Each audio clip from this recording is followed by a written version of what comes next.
I'm sorry, but when she's up in the box, she comes off as stagey and fake to me. I just don't buy it. Travis Kelce, as long as he's involved with Taylor Swift, he got no shot. He's going to dump her, though. You know that. I mean, with her, it's like the Gatorade at the Super Bowl. Well, around 4 years ago, the Pentagon's Psychological Operations Unit floated turning Taylor Swift into an asset. He is a dime a dozen. He's not that good looking. His career is almost over. It's a bad match. That's going to become like a wedding that they're going to work, I would take the under. Travis Kelce has exclusively only dated black girls. He had a whole show only dating black girls. This is not even his type. He just realized that this is like a good business move. Taylor Swift and Travis Kelce just got married in front of 1,000 guests at Madison Square Garden. And somewhere out there, 10 very confident media personalities are quietly deleting old clips. Because for 2 straight years, a rotating cast of pundits, podcasters, and talk show hosts stood in front of cameras and microphones and declared with total certainty that this relationship was fake, doomed, staged, or all three at once. They were loud about it, they were smug about it, and now every single one of them is wrong in the most public way imaginable. So here is a victory lap through the 10 worst predictions ever made about this couple, ranked from wrong to spectacularly wrong. Number 1. Skip Bayless went on TV back in November of 2023 and delivered his verdict with total confidence. She comes off as stagey and fake, he said. I just don't buy it. I'm sorry, but when she's up in the box, she comes off as stagey and fake to me. I just don't buy it. My radar detector is saying nope, nope, nope. Skip Bayless has built an entire career on being confidently incorrect about sports, so at least he was staying consistent, bringing that same swagger to a topic he had no actual authority on whatsoever. 2 years, 1 engagement, and 1 Madison Square Garden wedding later, the only thing that turned out to be stagey and fake was that prediction. Number 2. Bill Maher, never a man to let a topic go once he has decided he does not like it, spent well over a year insisting Travis was going to dump Taylor. In the summer of 2024, he called her tacky and flatly said he's going to dump her, comparing the inevitable breakup to getting doused with Gatorade after a Super Bowl. You know it's coming, he said. You just don't know when. 6 months later, he was still at it, telling a country singer on his own show that the relationship was going to end, and that Travis was, in his words, not yet house-trained. He's going to dump her, though. You know that. I mean, with her, it's like the Gatorade at the Super Bowl. You know you're going to get dumped. You just don't know when. Bill Maher predicted this breakup so many times across so many separate months that he basically had a recurring segment about it. At a certain point, it stopped being a one-time hot take and started feeling like a monthly subscription service for being wrong. The only thing that got repeatedly dumped was his track record. Number 3. Jesse Waters went in a completely different direction during a cable news segment in January of 2024, suggesting on air that a military public relations unit had once pitched turning Taylor Swift into some kind of strategic asset. Well, around 4 years ago, the Pentagon's Psychological Operations Unit floated turning Taylor Swift into an asset during a NATO meeting. What kind of asset? A PSYOP for combating online misinformation. The Pentagon PSYOP unit pitched NATO on turning Taylor Swift into an asset for combating misinformation online. It was, without question, the boldest theory anyone floated during this entire saga. Less a hot take about a relationship, and more a full-blown plot twist that belonged in a spy film rather than a football and pop star love story. Whether he meant it as a real theory or a bit, it was one of the strangest predictions on this entire list, less a breakup forecast and more a full conspiracy plot. 2 years later, the strategic asset married a tight end in front of Adam Sandler, Paul McCartney, and roughly 1,000 of her closest friends, which is not exactly how top-secret operations usually wrap up. Number 4. Clay Travis, on his own sports talk show in September of 2023, wasted no time getting personal. This is not going to be a successful relationship, he announced, before adding that Travis was not that good-looking and that his career was almost over. He went so far as to tell Taylor Swift directly that she was wasting her time. It takes a special kind of confidence to look at one of the most successful people on the planet and inform her, unprompted, that she is making a mistake with her own dating life. He is a dime a dozen. He's not that good looking. His career is almost over. It's a bad match for Taylor Swift. This is not going to be a successful relationship. Taylor, if you were my daughter, this is a bad relationship choice. At some point, do you want to get married or not?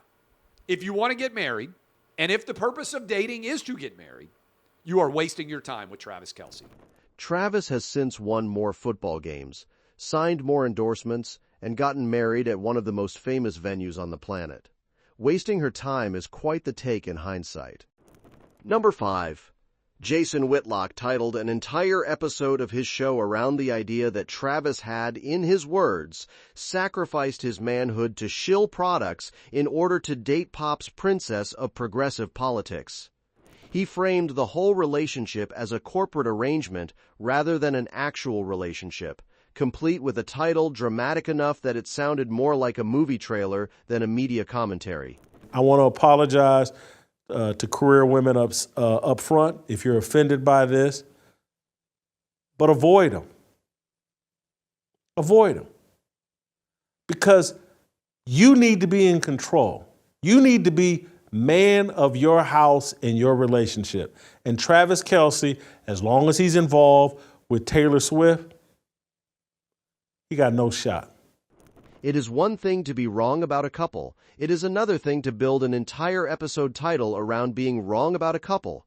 That title has not aged well, and neither has the theory. And it is the kind of headline that tends to resurface at exactly the wrong moment for the person who wrote it. Number 6. Candace Owens, on her own podcast back in October of 2023, described Taylor as fake, so plastic, so manufactured, very unauthentic. It was a full swing at the relationship's authenticity right out of the gate, delivered with the kind of certainty usually reserved for facts rather than opinions about two people she had never met. She's the most toxic feminist that's ever existed. And what she does is basically the threat is that if she doesn't get what she wants, she writes a song about a guy and then has 15 million girls singing the songs and drops little clues so they know who it's about. I mean, it's totally psychotic. Obviously, she's not getting married. And Travis Kelce, I was going to wear my to give you some science, Travis Kelce has exclusively only dated black girls. He had a whole show only dating black girls. This is not even his type. He just realized that this is like a good business move for him. And it is. It's a genius business move for him. But this is going to be one album and then it's over. 2 years later, that same allegedly manufactured, unauthentic relationship produced a wedding with handwritten vows, a comedian officiant who sang an original song, and a groom who reportedly cried through the whole thing. Manufactured relationships do not usually end in tears of joy at Madison Square Garden.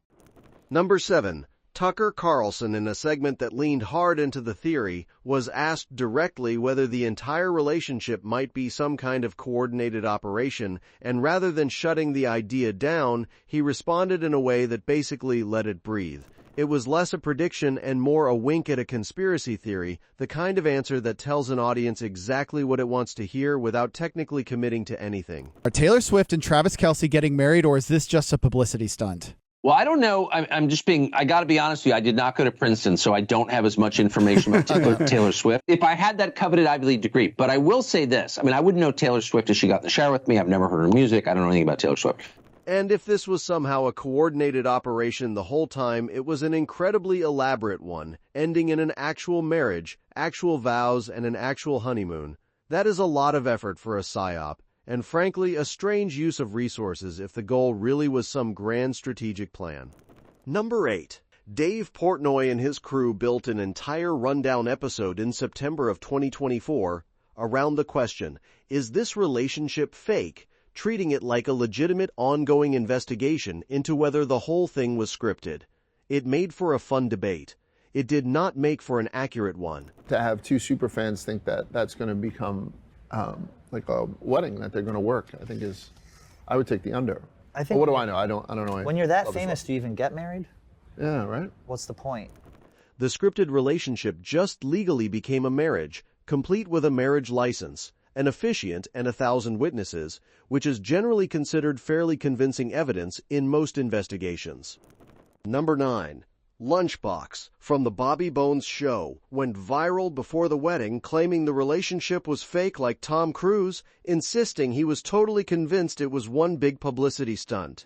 He said it with the confidence of a man who had cracked the case, the way people talk when they are absolutely sure they have spotted something everyone else missed. When you see them going to dinner, and what do you think they're doing? Like over and over and over. Yeah. Same thing Tom Cruise and Katie Holmes did. They even had a kid. Exactly. That was commitment. And they didn't even like each other. I think I'm committed to bits sometimes. That's the ultimate committed to the bit. They never loved each other? No. I don't know, but I don't think. Reader, it was not a publicity stunt. Unless the stunt was an actual wedding with an actual marriage license, in which case it was the most committed publicity stunt in the history of publicity stunts. Number 10. And finally, Howard Stern and his crew, weighing in back in the fall of 2023, offered one of the bluntest predictions of them all. This isn't going to work, Stern said, while a colleague joked that Taylor would eventually write a breakup song about what a mess Travis turned out to be.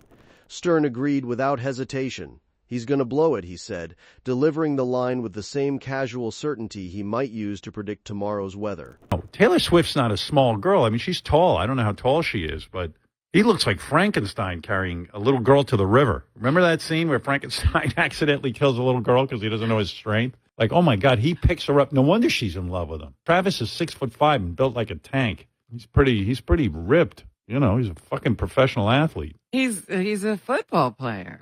It seems like the right dude for her, you know. Very nice. I think they're going to get married soon. That's my guess.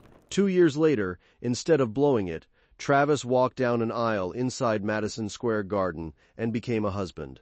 Not exactly the blowout Stern was picturing, and certainly not the segment he probably wants replayed on a loop right now. So here's the bottom line.